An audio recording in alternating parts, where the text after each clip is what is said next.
ప్రభు పేరట షలోం and praise the lord. ఈరోజు ఎడారిలో సెలయర్లు మార్చి 8. నీ పేరు ఎన్నటికి ఘనపరచబడినట్లు నీవు సెలవిచ్చిన మాట నిశ్చయముగా స్థిరపరచబడునుగాక. మొదటి దిన 17:24. యథార్థమైన ప్రార్థనకి ఆయువు పట్టైన వాక్యమిది. చాలాసార్లు మనకి వాగ్దత్తం కానీ వాటి కోసం ప్రార్థిస్తూ ఉంటాము. అందుకని ఇది దైవ సంకల్పం అవునో కాదో తెలుసుకోవడానికి కొంతకాలం పట్టుదలగా ప్రార్థించవలసిన అవసరము కలుగుతూ ఉంటుంది.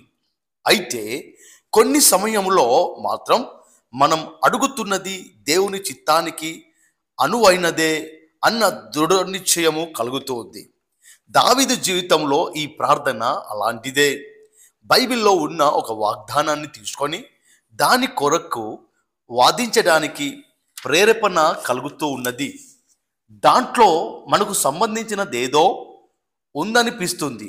అలాంటి సమయంలో స్థిరమైన విశ్వాసముతో దేవా నువ్వు అన్నట్టుగా చెయ్యి అని ప్రార్థిస్తాము. దైవ వాక్కులోని ఒక వాగ్దానం మీద చేవేసి అది కావాలి అని అడగడం అన్నిటికంటే క్షేమకరమైనది, అందమైనది. ఇందులో మనం చెమటోడవలసినదేమీ లేదు, పెనుగులాడవలసిన పని లేదు. చెక్కును బ్యాంకులో ఇచ్చి డబ్బు తీసుకున్నట్టు ఆ వాగ్దానాన్ని దేవుని ముందు పెట్టి దాని నెరవేర్పుము పొందడమే. అనుమానము లేదు. ప్రార్థన ఖచ్చితమైనదైతే చాలా ఆసక్తిదాయకముగా తయారవుతుంది. ఎడాపెడా నోటికి వచ్చిన వాటన్నిటినీ అడిగేసి దేన్ని పొందలేకపోవడం కంటే కొద్దిపాటి దీవెనలను ప్రత్యేకించి అడిగి పొందుకోవడం మేలు కదా. బైబిల్లో ఉన్న ప్రతి వాగ్దానము దేవుని చేతిరాతే. నువ్వన్నట్టుగానే చెయ్యి అన్న మాటను జోడించి ఆ వాగ్దానం కోసం మనం అడగవచ్చు. తన సత్యంపై ఆధారపడ్డ జీవులను వాటి సృష్టికర్త ఎప్పుడూ మోసం చెయ్యడు. అలాంటప్పుడు పరలోకపు తండ్రి తన కొడుకుకు ఇచ్చిన మాటను మీరగలడా? నాలో ఆశలు రేకెత్తించిన నీ మాటను జ్ఞాపకం చేసుకో.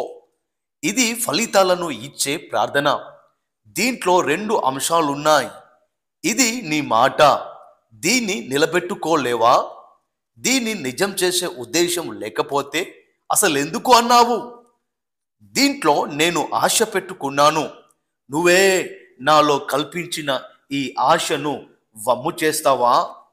అవిశ్వాసము వలన దేవుని వాగ్దానమును గూర్చి సందేహింపక దేవుని మహిమపరిచి ఆయన వాగ్దానము చేసిన దానిని నెరవేర్చుటకు సమర్థుడని రూఢిగా విశ్వసించి విశ్వాసము వలన బలము పొందెను. రోమా 4:20-21. మాట తప్పని దేవుని మాటలే బైబిల్లోని వాగ్దానాలను అంత అమూల్యమైనవిగా, అపురూపమైనవిగా చేశాయి. మనుషులు చేసే వాగ్దానాలు ఒక్కొక్కసారి పనికి రాకుండా పోతాయి. ఇలా మాట తప్పడం వల్ల ఎన్నో హృదయాలు నిరాశతో కుమిలిపోతున్నాయి. అయితే ప్రపంచం పుట్టినప్పటి నుంచి దేవుడు తనని నమ్మే వాళ్ళకి చేసిన వాగ్దానంలో ఒక్కటి కూడా తప్పిపోలేదు. దీన క్రైస్తవుడు వాగ్దానపు గుమ్మం దగ్గర చలిలో, శ్రమల, చీకట్లో నిలబడి ఆ తలుపు గడియ తీయడానికి సందేహించడం అనేది ఎంత విచారకరం.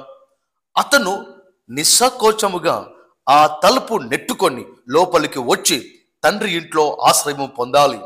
ప్రతి వాగ్దానానికి 3 స్తంభాలు ఆధారముగా ఉన్నాయి. దేవుని న్యాయం, ఆయన పరిశుద్ధత, ఆయన్ని మాట తప్పనీయకుండా చేస్తాయి.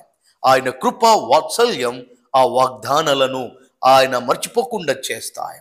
ఆయన నిజాయితీ ఆ వాగ్దానాన్ని మర్చెయ్యకుండా ఆచరణలో పెట్టేలా చేస్తుంది. ఈరోజు ఈ వాగ్దానం నిన్ను, నీ కుటుంబాన్ని దీవించునుగాక. Thank you. God bless you.